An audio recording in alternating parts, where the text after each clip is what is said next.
the anti-Middle Eastern sentiment.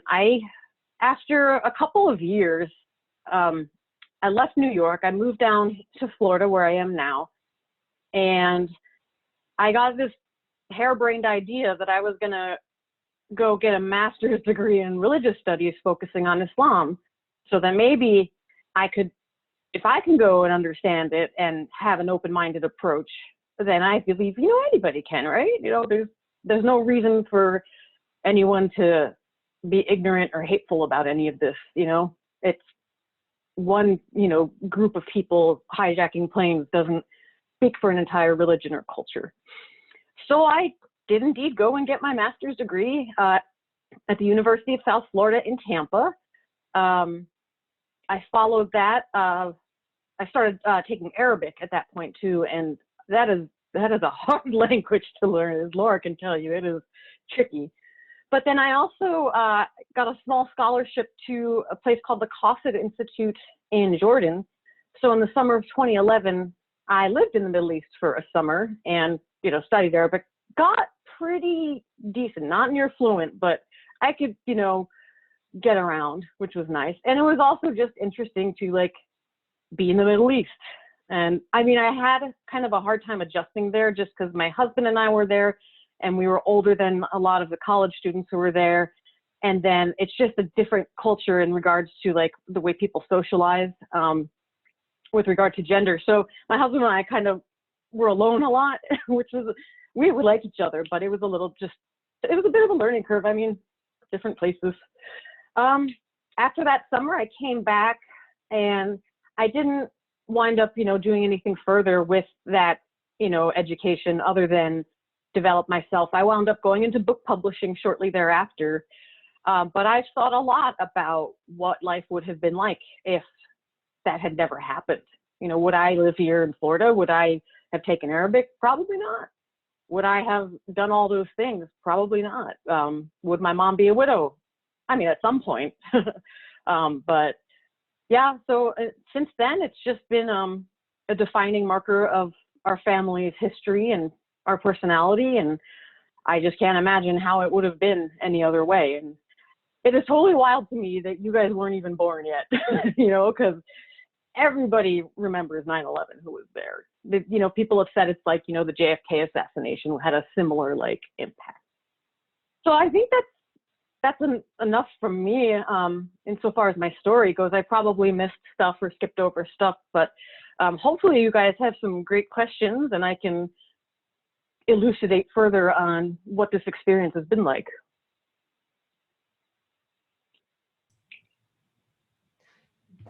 Yeah, so I'll just open, if you have a question, go ahead and unmute yourself.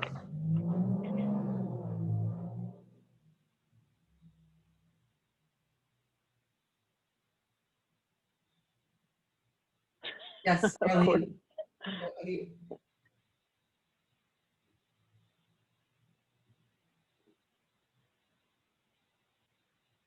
Hi, it's Arlene. Thank you for sharing your story. One piece that I'm interested in hearing more about is do you think because your father, you have Cuban American roots, that this immigrant experience made you more sensitive to the racism that was cropping up around the immediate months right after the tragedy? That's a really good question, and I've never been asked that before. What's interesting is my father, when he did, finally, he left Cuba in '59, and never went back. But my father also, I think, had a different attitude at the time with regard to wanting to assimilate and be an American. So he really didn't lean into his Cubanness, not deliberately anyway. He would yell random Spanish things around the house sometimes.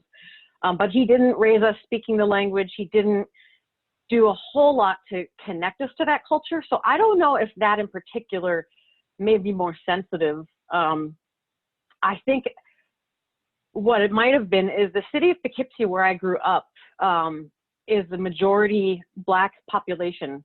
So I grew up, you know, in a different dynamic than a lot of people I know. My school was an inner city school, was 80%, 85% Black.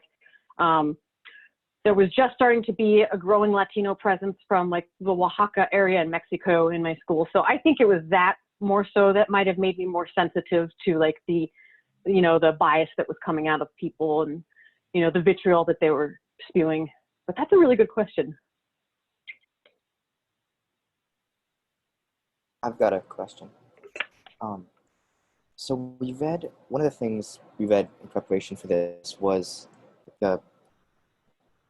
okay, actually, the easier way to explain this is we read a thing that talked about that part of it had some like weird misinformation that was going around, including it was from the like written from a school, but like one of them was like people being unsure if some of the teachers had been killed, over to the weird stuff like people claiming that 9/11 was predicted by Nostradamus. So I was wondering, were there any weird misconceptions that you like ran into? I don't know. Like did any of the conspiracy theory stuff? Yeah, if that's what jumps to your mind. I'm just more one like I can see how easily like misinformation and weird theories could pop up about this. There are two things I think I can speak to on that point. The first is before we knew that my father, his name was Juan Mendez Lafuente. I realize I haven't said that yet. We didn't know he was at Windows on the World. So at first we were trying to figure out, okay, if he was in the World Trade Center and he doesn't work in the World Trade Center, why was he there? The first thought we had is that he had just finished fire marshal training at his job. So it was sort of the harebrained speculation that maybe he like went over to help. And that's what we believed until somebody came forward with the other information.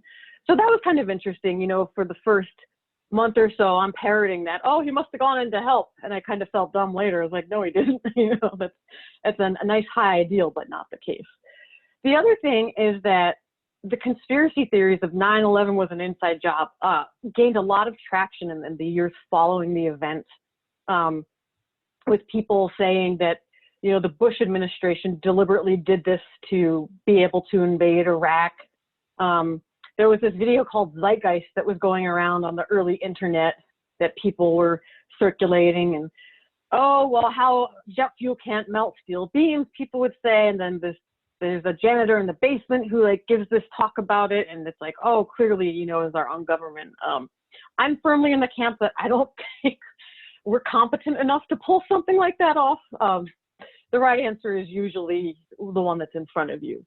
So, but people did lean into those conspiracy theories, and some people tried to like share that with me and convince me. And I actually almost once flipped a table at University of South Florida when there were people sitting there like literally these pamphlets saying 9/11 was an inside job. I'm like, what is wrong with you? You know, it's a hurtful thing to do, to think you know more about people's lives and tragedies than they do. I would say when I hear that one too, I always call out the racism of that conspiracy theory. A lot of people think they're taking the more progressive position because they're blaming Americans rather than the other. But what they're really saying is that only white, rich Americans of the highest political whatever are capable of doing something like this. No one else could possibly manage that. I think that's what's always going on in their back of their minds when they get on that particular conspiracy theory. And it also would require, I think they've done research on it, it would require something like 500,000 people to not tell, because it would be everybody on the planes, everybody who didn't, like they've done the math on it. And if you've ever tried to keep a secret with like 4 friends, just 4. Not easy. There's always, maybe with one friend, like, you know, you can count on them. 2, okay, but try to keep a secret with 4 people. There's always going to be one person, you know. Now try to imagine keeping a secret on this level with 500,000 people and not one person talks, right? That's just, we could do a whole separate thing on conspiracy theories and why they provide comfort to people, you know, but I can see also how that would be especially hurtful. Like after Sandy Hook, they were telling parents that you didn't really have a child who was killed, you're a crisis actor. And I can see how that would be especially hurtful if you were involved in this story and are being told, oh, the people in the planes didn't really take the planes that day, or they don't exist, or they're hiding on an island somewhere. I mean, there's some crazy stuff out there. Like the plot of Lost. Yeah, right. But yeah. So to tell a survivor that, no, that's not what happened is, I don't know. Maybe you can, I don't know. I have a question. Yeah, it's oh yeah, go for it. Does it make you feel more concerned that it may occur again?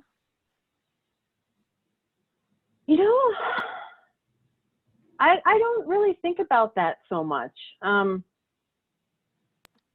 always said that I feel like, you know, everyone loses a parent, everyone goes through that, and, you know, sometimes people's parents are killed or any other thing.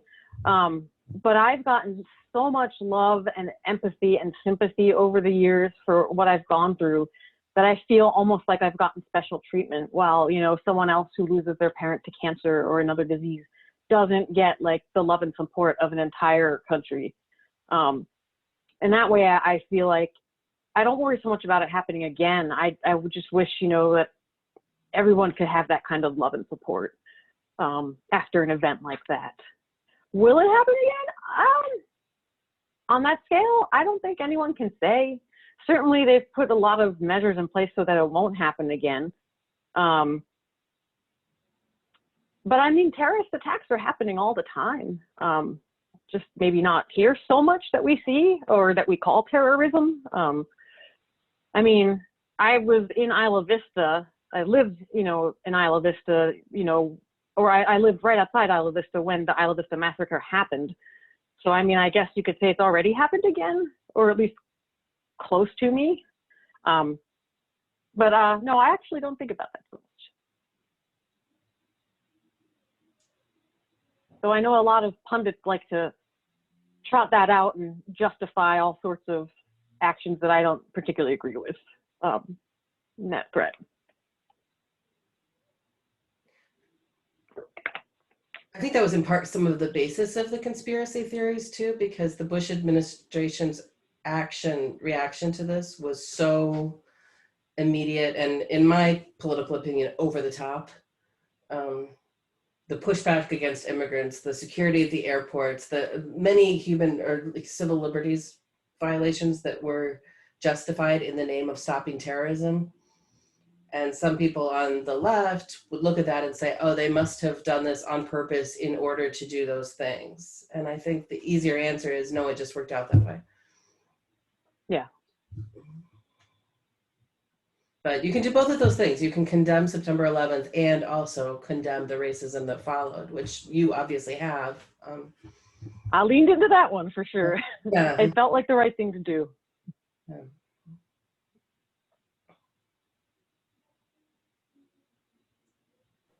I've got another question, if that's okay.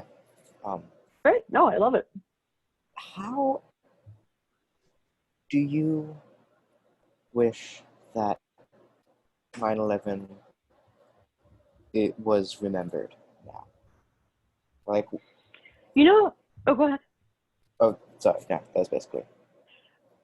I think they actually do a really nice job up at the memorial.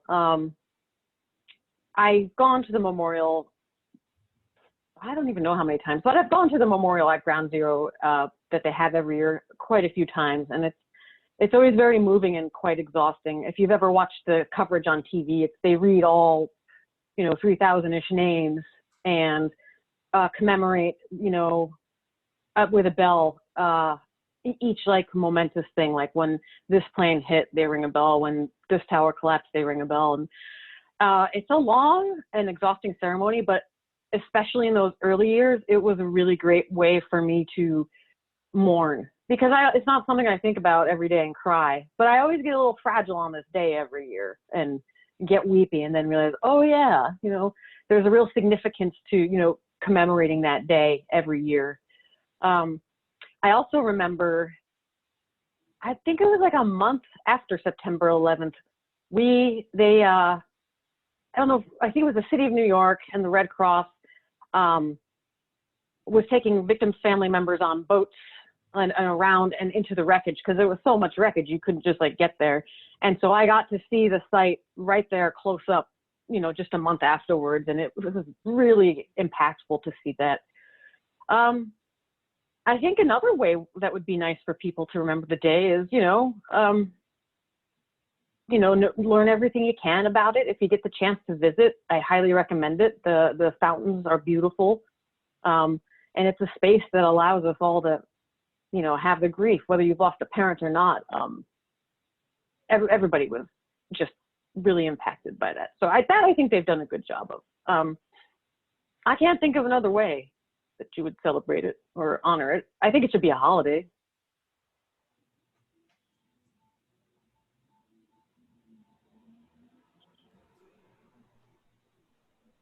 And kind of following off that, how do you feel about not being able to go to the memorial because of COVID? It's a good question. I don't know if they had a memorial this year because of COVID. Normally I'm on top of that stuff, but I'm not sure how they did that this year. I don't need to go every year. I've also had, some family difficulties in the past 3 years that have, made the dynamic a little difficult with my immediate family sometimes. But I would like to go again. I'd like to go next year at the 20 year. If I can't go, that would be kind of a bummer, because that's a really significant, milestone. I know a lot of people, like for us, like if you don't have a grave, like a lot of the folks, who died, there's no body. What are you going to bury? Like a shirt? For that, the memorial always kind of served as the grave site for me. And I think that's how I'm always able to just get a really good cry in when I'm up there. So ask me next year how I'll feel if I can't go, because that would be tough. It's like the one place where I don't feel marked, if that makes sense. I think Edwin had a question. Oh, I was only going to ask whether you thought it was better to mourn the deaths or celebrate the lives. I think it's like for a lot, you have no choice but to mourn. And that I think there's a little bit of both in each other. It's depressing as hell, the way everything went down, the amount of lives that were lost. At those memorials, I always see all these fellow family members wearing pictures and holding up signs, just anything to have their loved one's name, seen by people, witnessed, and, hopefully caught by one of the news cameras. And so I think people really do take that time to mourn. In celebrating the lives, how do you celebrate a life? There are a lot of traditions regarding that, some newer than others. What I'm personally fond of is like in cases where you have coffins or a marker, decorating it with something that meant something to the person who's being mourned and to those that they know best. Okay, I got you. I like that too. Like I've always thought the tradition of the Mexican Day of the Dead tradition, the way that they observe and celebrate, is not just like aesthetically beautiful, but deeply significant and just a beautiful way to honor the dead and celebrate them. We did have a memorial service, I'd say about a month and a half after 9/11. And that was like amazing because like everybody I know was there And, you know, everybody, it's just crazy when you see everyone that you care about and love all in the same, you know, room. Like, it filled the church. And that was just so stunning to me, to see the way people came out.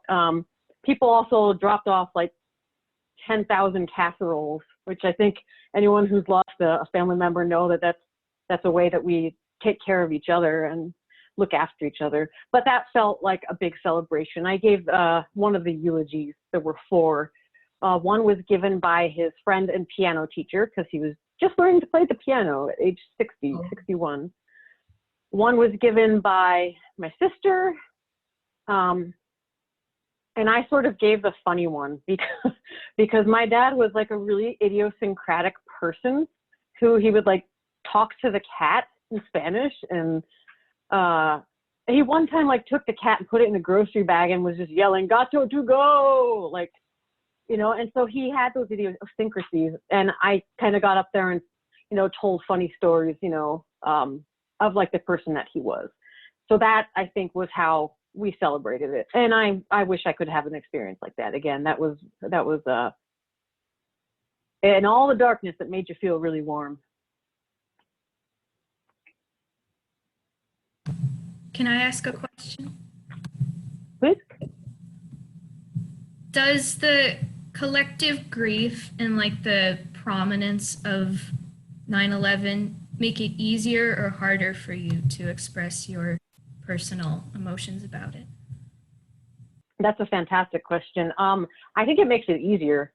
Sometimes it's difficult when, you know, you're at, you know, up at, you know, the ceremony at ground zero and there's reporters trying to like get in your face and you really don't want that. But doing stuff like this, and I've worked with Laura before, and then, you know, writing stuff or just getting it out there and, you know, telling people what it's been like for me, I think that's been really healing. I think I touched a bit on that before, that I feel like I've been comforted by an entire country, and I don't think everybody gets that. So definitely it's been easier. I think It that's makes you feel very important. Yeah, I think that's such an important point, because as we go through, I was looking at the list of speakers that we have, and some of them are involved in events that are given this. I feel like September 11th is kind of the prototypical event that we can all agree it was terrible, it was tragic, the people were in no way at fault, they did not ask, there was nothing that, you know, they had done to put themselves in this position. They were completely innocent, and they were mourned. I don't know what the word is here. I realize that like it can be too in your face sometimes, but we really took that seriously as a nation. There are other events in our history where people had a story similar to Cat's, but they did not have that level of support or sympathy, or worse, were actually blamed for, oh, you shouldn't have been there. You put yourself in that position. There was something that you did that caused this, when they were just as much victims. And I think that that's important to, I don't know, just take notice of. It doesn't take anything away from what happened on September 11th to say there are other people who were also in similar situations. I'm even thinking this right now with COVID, kind of, with the virus, about how many, I mean, they've been calling that, in terms of death, the numbers, it's like a 9/11 every, what, 3 days or 2 days, something. That's how many people we're losing. And yet, in so many ways, it feels like we just go on with our day. And you can't, you have to, you know, but at the same time, it's like there's this other sort of tragedy unfolding, and we're treating it differently. Kat, one thing that I really liked that you said is when you called it kind of a before and after, like you absolutely, it's like a JFK moment, you said, that if you were around with this hat, there's no way that you don't remember that. I wondered if maybe Arlene and a couple of the parents who are here who do remember that day, could you speak to that maybe? Because I really don't think, there are some things that happen on the news and somebody tells you a week later and you're like, what? Did that? Oh, okay, good to know. September 11th was not like that. I think we can all agree on that. September 11th, you knew that it was happening on that day for sure. Hi, I can talk about it if you'd like. Sure. Um, Hold on. There we go. It shut off for 1 sec. I'm a nurse, and actually, my Caitlin's brother was 1 year old at the time, 11 months old, and I worked 3 to 11 at a long-term care facility, and it didn't pass. I mean, it literally.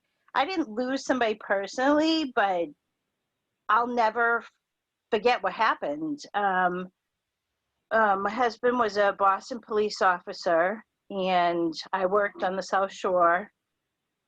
And when I got into work, the plan was, like, I watched everything. My husband called me and said, Caitlin's dad called and said, oh, watch on the news what's going on. And it was horrifying to watch. I mean, I watched the first plan. It was just horrible.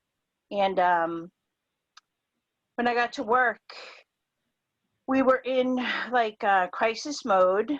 I worked at a long-term care facility, but the plan was Boston hospitals were going to release their patients from the hospital and send them to the long-term care facilities. And I got in, I think it was at like at 3 o'clock, and you know, as the hours passed and everything, and we didn't get patients coming from Boston, it just, the feeling or just knowing that there weren't many survivors,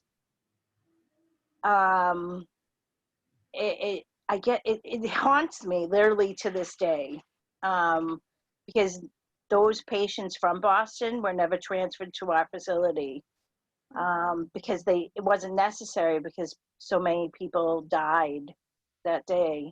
And I don't know, it's impacted me greatly. I don't know, it was hard. It was, you know, hard with coworkers, and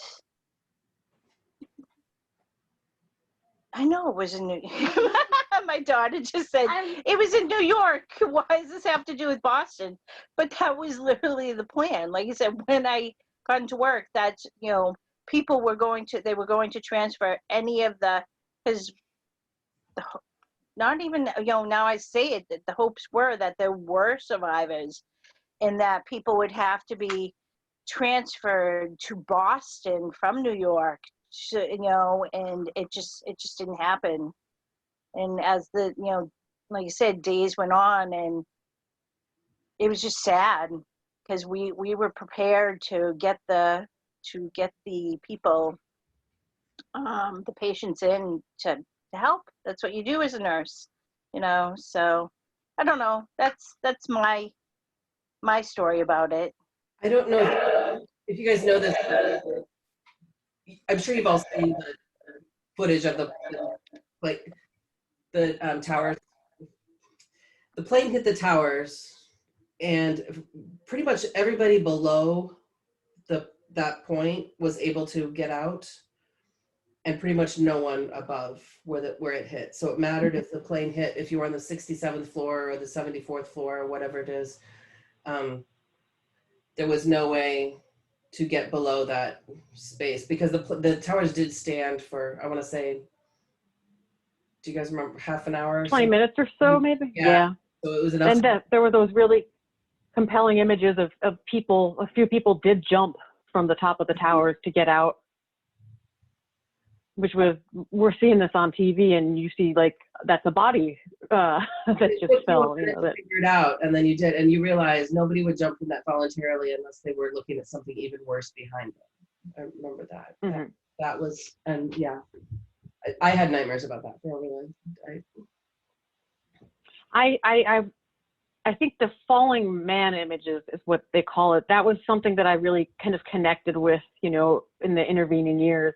And then Jonathan Safran Foer wrote a beautiful book, Extremely Loud and Incredibly Close, about a young idiosyncratic boy who loses his dad in 9/11.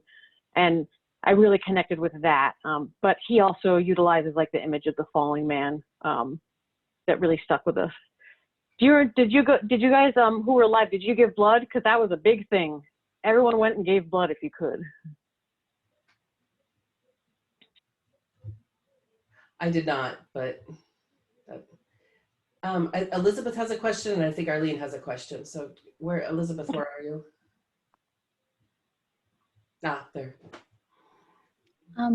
My question is, like, you both talked about the anti-immigrant rhetoric coming from the Bush administration, like following, and obviously just all of the horrificness. But I was wondering, was there any constructive change in our country in attitudes or legislation, in your opinion, that like, did anything like change after that still holds true now? Boy, I wish that there was a better answer to that question. I honestly don't think so. One thing that I think people who were alive at that time can tell you is things got really, really patriotic really quickly.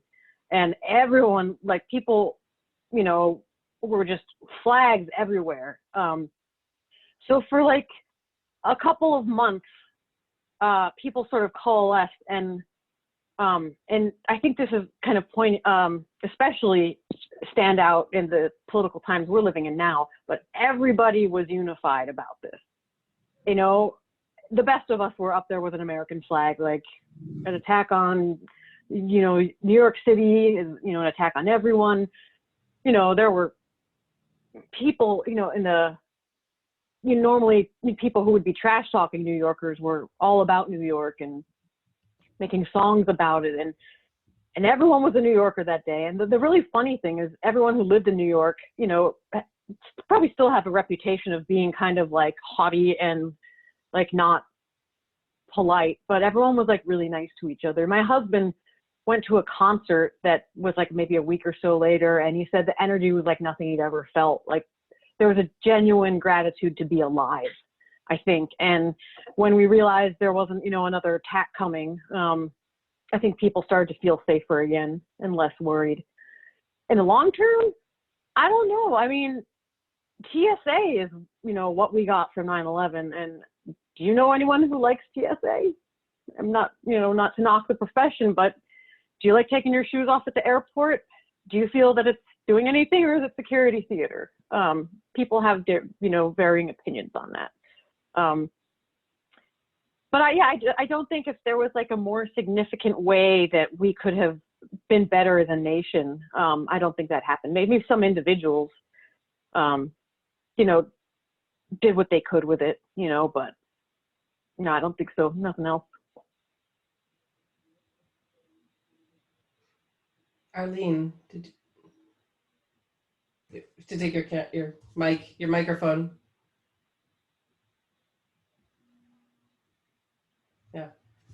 Yeah, Elizabeth, I unfortunately see only negative coming from the way the U.S. reacted to 9/11. It has really factored into the demonization of all Middle Easterners and blaming, taking a very diverse culture and religion and essentializing it, making it seem as if it's the same thing.